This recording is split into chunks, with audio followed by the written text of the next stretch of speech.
Salutations, spooks, spirits, and specters, and welcome back to a little more bit of Corpse Party Book of Shadows as I continue sharing the bad endings. This time it'll be 4 from the second chapter, Demise. So here you go.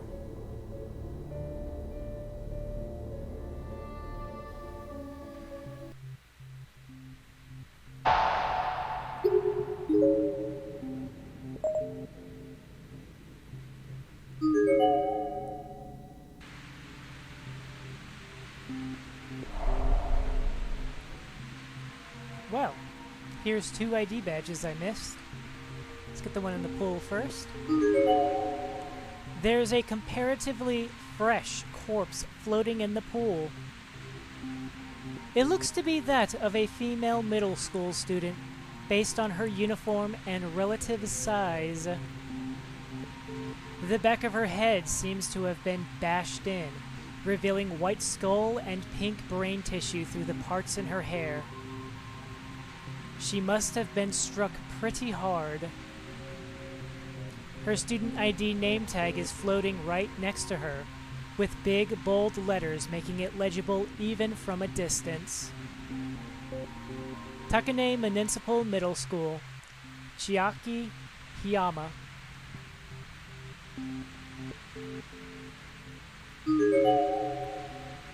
There's a thoroughly decayed corpse lying here, practically melting away in the rain. Based on height and uniform, it seems to have once been a male senior high school student. There's a student ID name tag lying on the ground nearby. Matsukaze Prefectural High School, Juzo Noiki. Matsukaze Maniac and Talkanese Tail Spinner.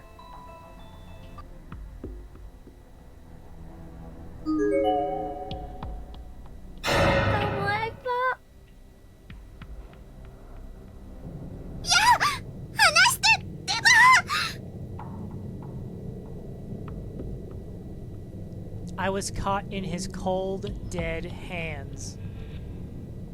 He had me by the wrist and absolutely was not letting go.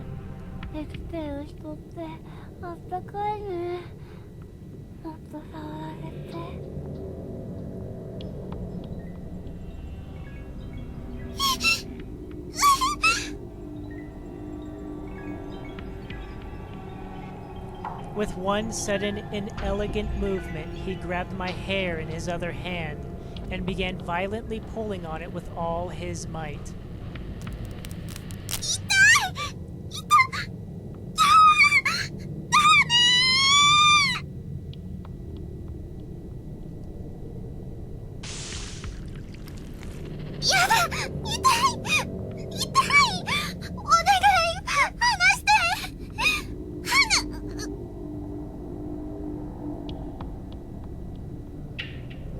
In that instant, I found myself unable to breathe and unable to speak. The hand that was previously on my wrist was now strangling the life out of me, gripping my neck with an almost inhuman amount of strength.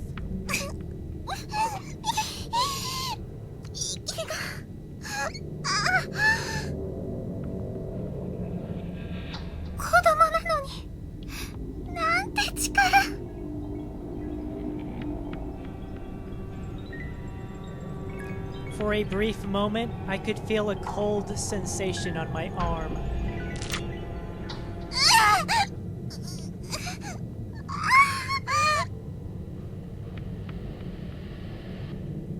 And then, just like that, my entire torso was forced backwards into a decidedly unnatural bend. I heard a sound like the cracking of a huge lobster tail. Sudden jolts of intense pain shot through every last inch of my body like electricity, and sweat began overflowing from every pore.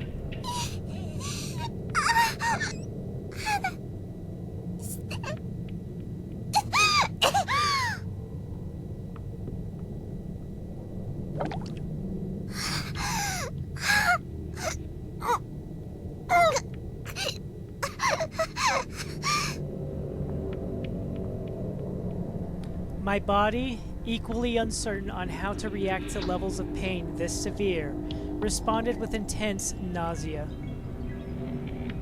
Somebody, please.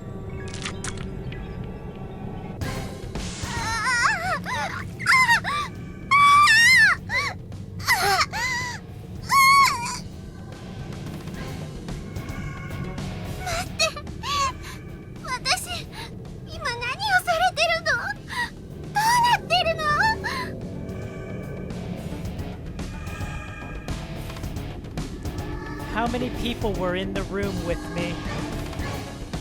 I was feeling the touch of countless hands, and some clearly did not belong to children.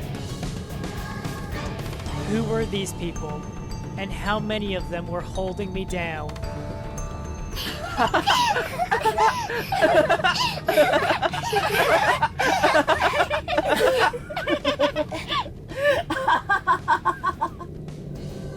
Yet another hand grabbed my ankle.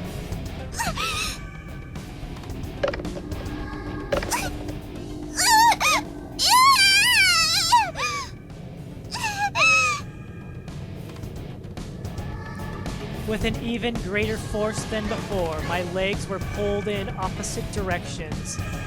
Then, with a startlingly loud crunch, they snapped right off my hips.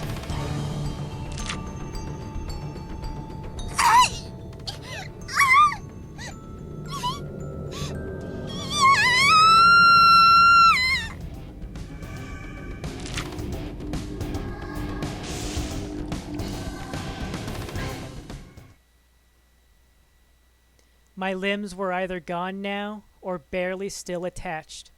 I was like a discarded wishbone, or a toy that had no qualms about breaking.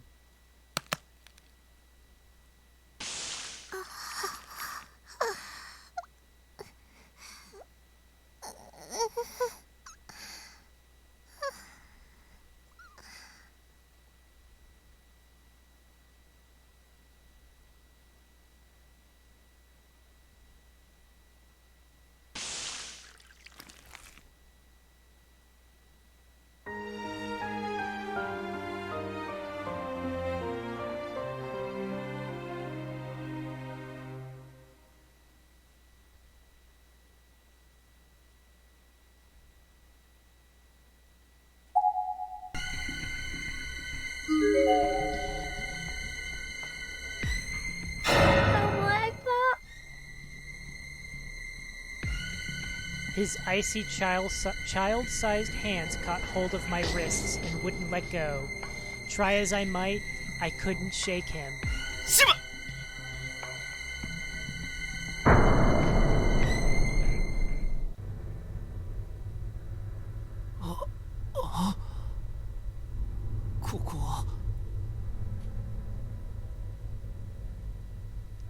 When I came to, I found myself restrained. I couldn't move a muscle. I was lying face up on some kind of table with both my arms and both my legs firmly bound by rope? I guess. It was digging into my skin, whatever it was. くそいつの間にか気絶でもしちまってたのか。あんだけ篠崎に釘刺されたのに。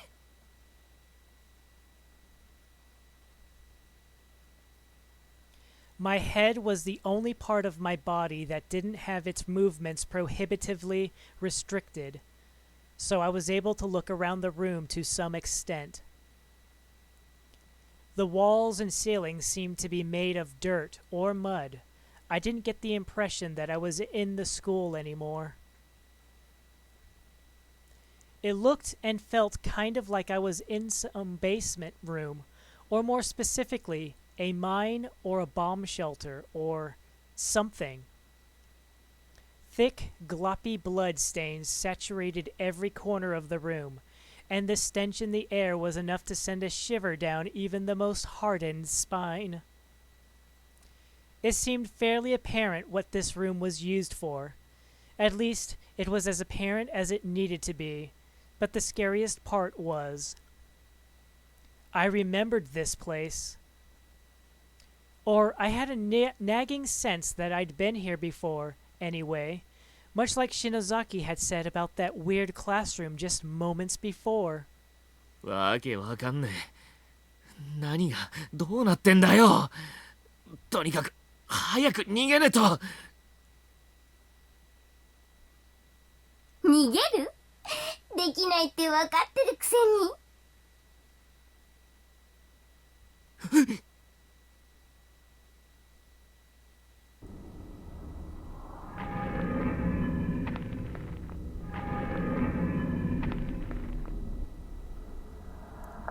The voice belonged to a little girl who looked like she was right around 10 years old at most.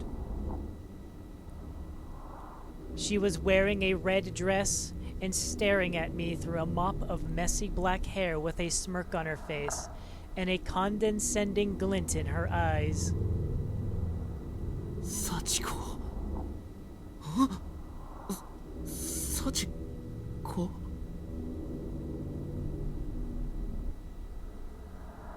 I muttered a name without thinking, surprising myself. How did I know who this was? Or more to the point, who was Sachiko? 覚えててくれたんだ。前は殺してあげられなかったけど、今度はしっかり最後まで面倒見てあげる。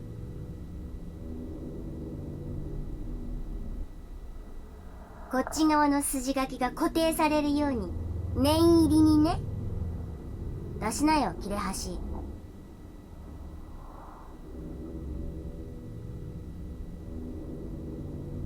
ざけんな！てめえみたいなガキに！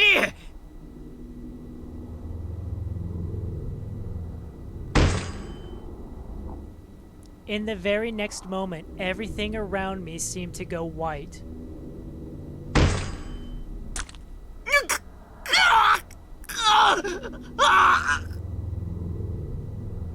ガキが何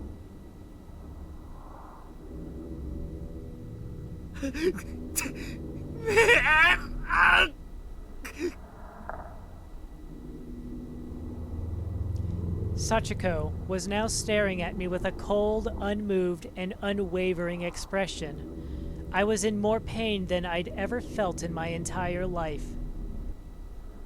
I focused my gaze on the filthy giant at her side, who seemed to be doing her bidding.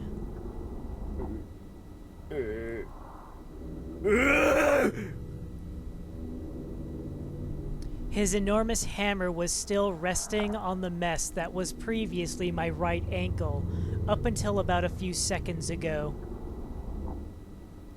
I was all too aware that the extreme impact had pierced my flesh, shattered my bones, and even sprayed the room with shards of marrow.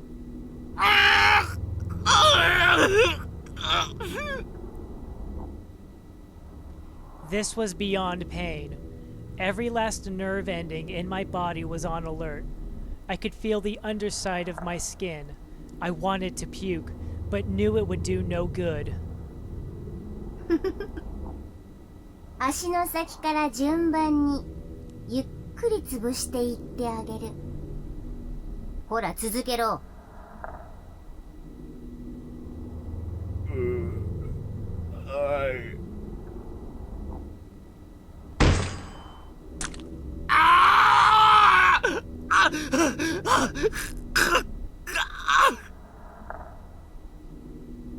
顔は最後ね。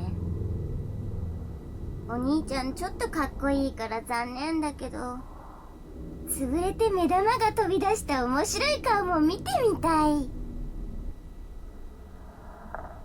やめろ、この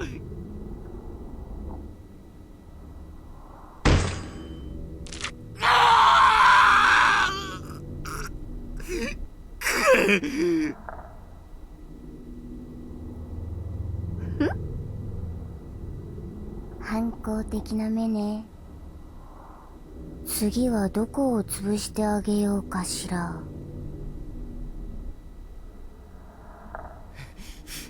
叫んだよ。ててめえなんかにビビるかよ。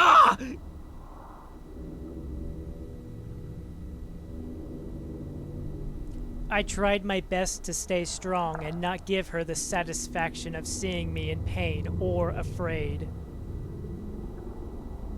But in truth, I was scared out of my mind. All I wanted to do was shrink back in fear and agony. It took every fiber of my being to resist. あ、そう。じゃあこれはどうかな。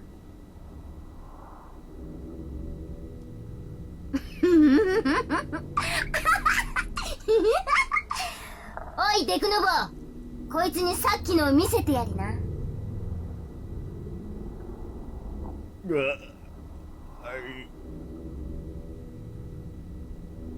The red-eyed giant laid down his hammer, but rather than feeling relief, I was instead even more worried by Sachiko's sadistically overjoyed expression.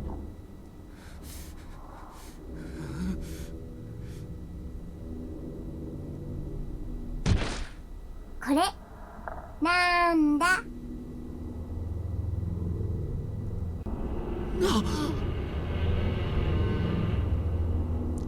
I was flabbergasted. I couldn't even speak.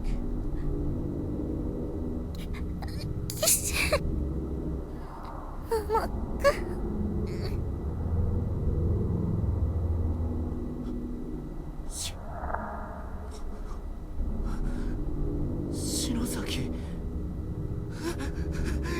篠崎。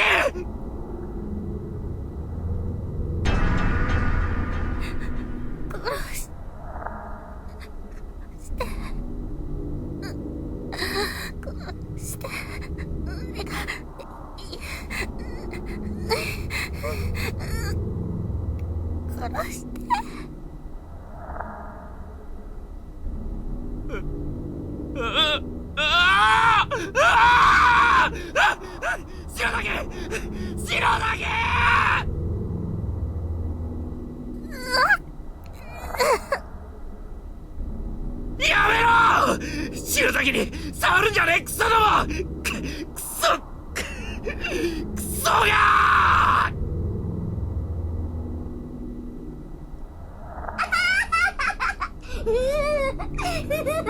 いいよお兄ちゃん。悔しいね。憎いね。幸子たちを殺したいでしょう。幸子は優しいからお兄ちゃんはまだ殺さないであげる。でももし殺してやるが殺してくれになったら、その時は優しく殺してあげる。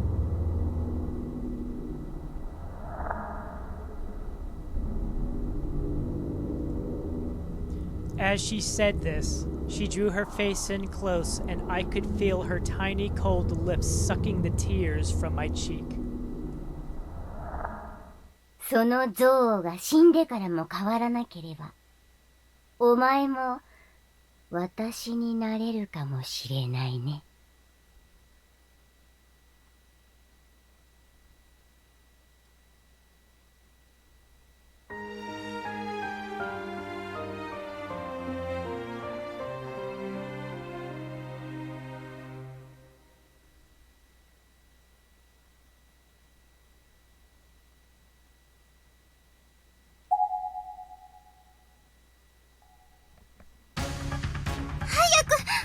早く決めない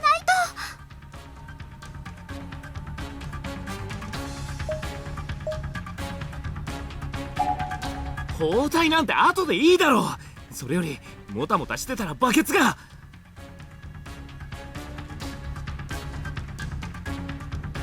そうだね。私棚の上の石膏像を押さえてるか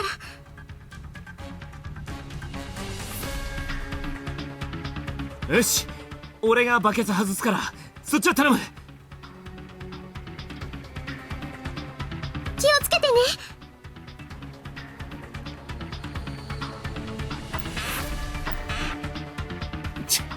くそ。そこには手届くんだが取っ手に触れね無理に取ろうとしちゃダメだよ。え。分かってる。考えたくねえけど、もし中身が硫酸とかだったらこぼしただけでアウトだからな。机か椅子を動かして重ねたら。そうだな、それしかねえか。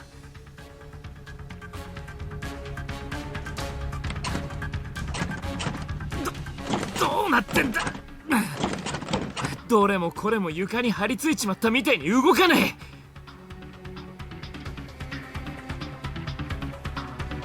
え。This brought to mind all the doors and windows that were so firmly frozen in place they might as well have been cement walls. I didn't need convincing. I knew what Kishinuma said was true. Those desks and chairs weren't going anywhere. I had no other choice but to step in. 岸沼くん、机の上で私を肩車して。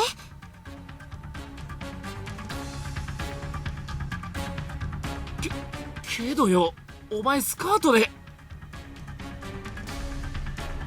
そんなこと言ってる場合じゃないでしょ。石膏像が落ちる前に早く。おう。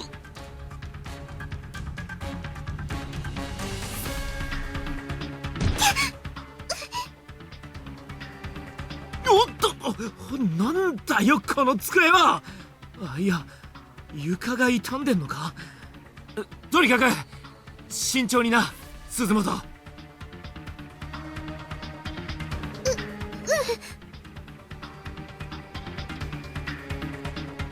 I swallowed nervously, then reached my hands over my head, careful not to make any sudden movements.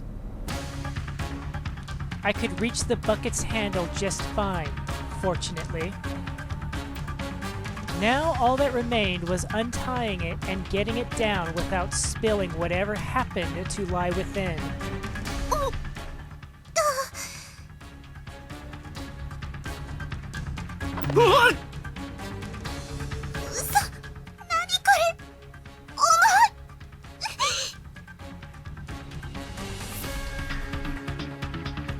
Whatever it was, it definitely wasn't liquid. This was a solid, tangible weight.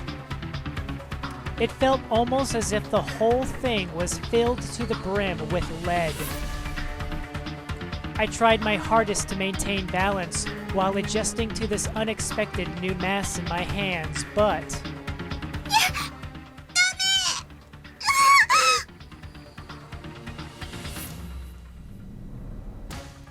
It was no use. The bucket was slipping loose from my grip, and there was nothing I could do to stop it. Inevitably, my hands gave out, and the bucket was airborne. Someone had coated it in slippery, soapy water or oil, making it virtually impossible to hold on to. Whoever set this trap had apparently anticipated this very scenario, and planned for it accordingly. We were meant to find this girl. We were meant to try rescuing her. And we were meant to fail miserably. This was all one big joke to someone. The bucket flipped over in midair, raining its contents down onto the unknowing, unsuspecting victim below. Directly onto her face.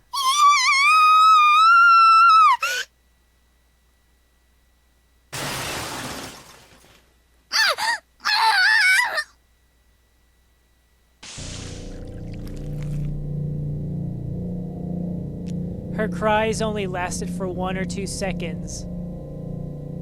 They were followed by a few convulsions in her legs, and then stillness. Thousands of assorted nails, razors, scissors, and tacks all struck the poor girl's face, piercing her soft cheeks and eyes and filling her mouth. It took almost no time at all for what was left of her pale, perfect skin to be dyed crimson. そんな。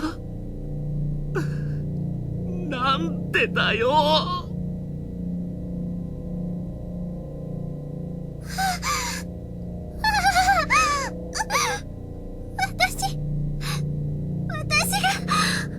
私のせいで。バカ野郎！お前の俺たちのせいじゃ。やだ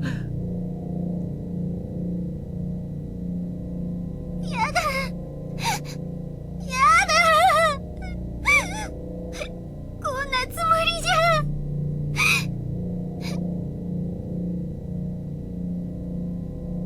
ごめんね。許して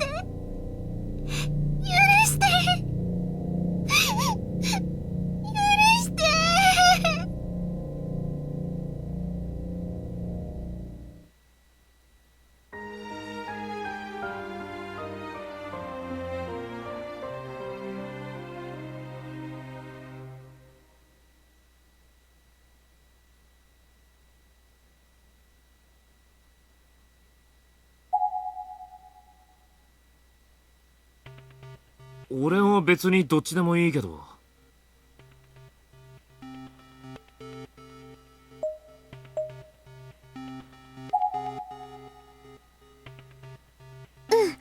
これだけ強く結んでおけばほどけないよ。サンキュー。じゃちょっと降りてくるわ。ロープつうか包帯頼んだぜ。了解。気をつけてね。何かあったら包帯を引いて合図してください。私たちですぐ引き上げますから。お前らの力じゃ無理だって。そん時は必死で登るから、ロープだけは離さないでくれよ。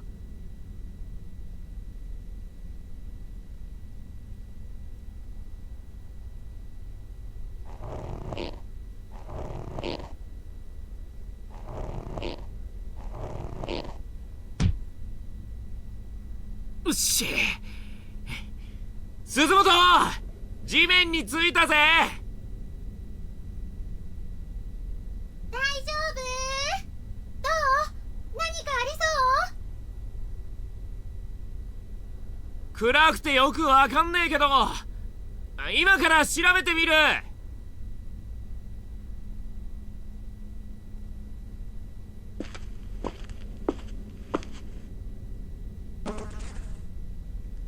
Not that this is a pleasant prospect. Though it's too dark to see the area clearly, this entire space has an oppressive feel to it.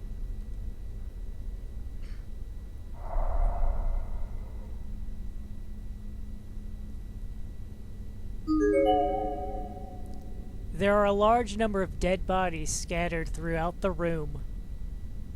Most seem to have died long ago, having decayed into proper skeletons, but a small handful seem fresh, as if they were alive only yesterday.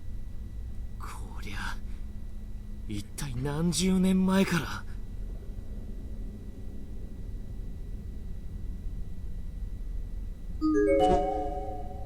It's a girl's body. This is one of the ones that seems like a more recent death. So recent, in fact, that there's still a hint of body heat coming off of her. All of her fingers have been cut off, and her tongue seems to have been removed as well. Her student ID name tag is clearly displayed on her jacket. Musashigawa Girls Middle School, Hikari Kirigami. 小笠原と同じ学校の制服か。そういや、更衣室で助けた時、光ってこの名前呼んでたっけな。ちくしょう。なんて言やいいんだよ。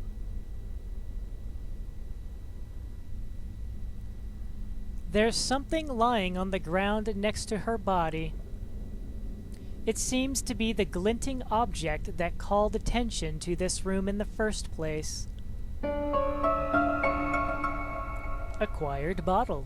なんだこりゃ、香水かなんかか。あったぜ。なんか水みてえのが入った瓶だった。登ってこられる？ああ、上から見るより高くねえみてえだしな。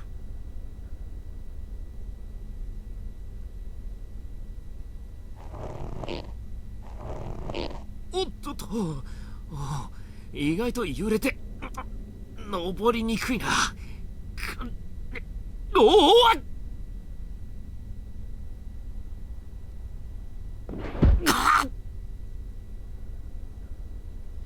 After a split second of what seemed almost like weightlessness, came a hard slam on the ground.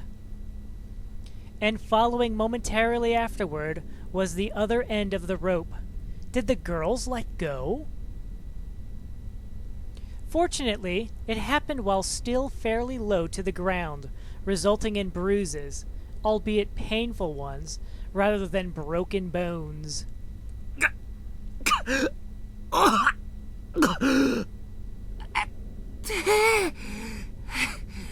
おい、鈴本、どうした？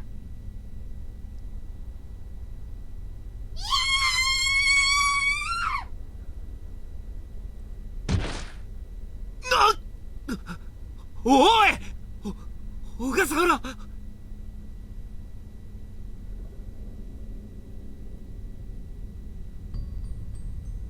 No response. Ogasawara's body was simply going into repeated convulsions. And half her face had been smashed in like a watermelon. Her skull was clearly split wide open. なんだよ、小笠原が。どうなってんだよ、おい、鈴本。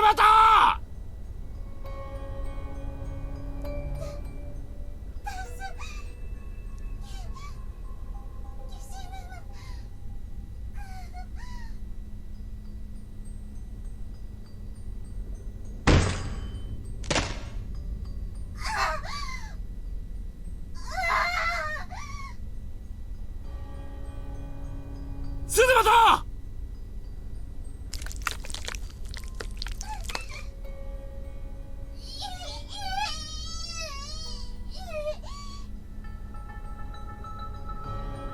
おい、鈴本！どうした？なんなんだよ！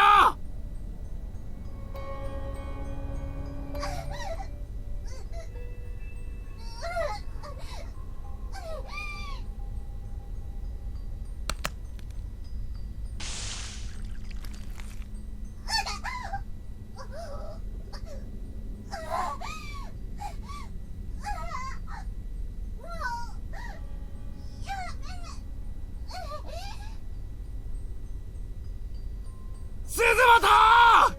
やめろ！誰だ、くそ！ふざけんじゃねえぞ、てめえ！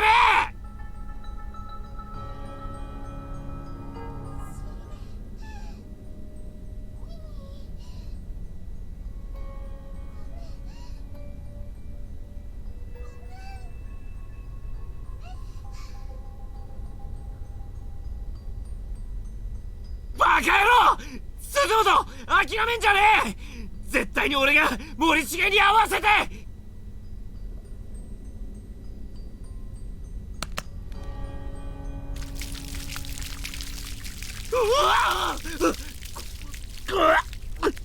なんだこりゃ、血。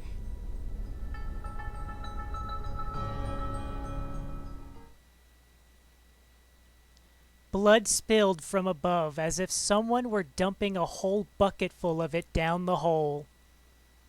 And mixed in with this blood were various meat-like chunks of varying shapes and sizes.